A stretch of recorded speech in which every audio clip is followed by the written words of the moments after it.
جو والدین کے ساتھ اچھا سلوک نہ کرے ان کے ساتھ بیٹھنے کا کیا حکم ہے؟ والدین کے ساتھ جو اچھا سلوک نہیں کرتا اس کے پاس دو اعتبار سے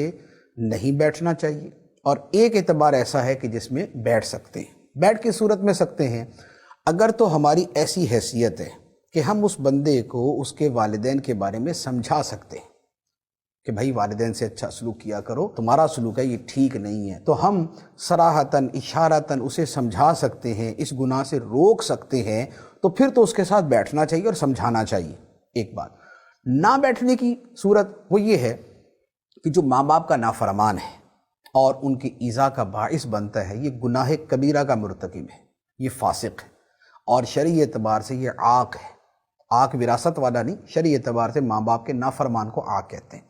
تو یہ جو عاق ہے، تو یہ جو گناہ گار ہے، تو ایسے کے پاس بیٹھنے سے خود ہمارے دین نے ہمیں منع فرمایا۔ قرآن مجید کی آیت مبارکہ ہے وَإِمَّا يُنْسِيَنَّكَ الشَّيْطَانُ فَلَا تَقْعُدْ بَعْدَ الذِّكْرَىٰ مَعَ الْقَوْمِ الظَّالِمِينَ، کہ اگر شیطان تجھے بھلا بھی دے تو یاد آنے کے بعد ظالموں کے پاس نہ بیٹھو۔ اور ظالموں سے مراد دوسروں پہ ظلم کرنے والا بھی، اور ظالموں سے مراد وہ بھی جو اپنی جان پہ ظلم کرتا ہے، جسے ہم فاسق گناہگار کہتے ہیں۔ تو آیت مبارکہ میں یہ بھی فرما دیا گیا کہ جو گناہ گار ہیں، فاسق ہیں، ان کے پاس نہ بیٹھیں۔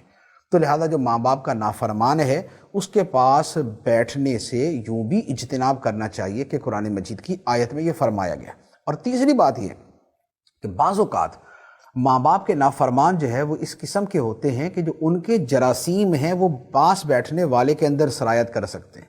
کہ ایک بندہ اپنے والدین کے ساتھ بد سلوکی کرتا ہے اور اس کی نحوست کی وجہ سے اس کا دل سیاہ ہے اور اس کا دماغ جو ہے تاریک ہے اور اس کی باتیں بھی والدین کے حوالے سے نیگیٹو ہیں، تو یہ بھی نتیجہ ہو سکتا ہے کہ یہ جو پاس بیٹھنے والا ہے معاذ اللہ یہ بھی اسی طرح کی بری لت کا شکار ہو جائے، بری خصلت کا شکار ہو جائے۔ تو لہذا اس اعتبار سے بھی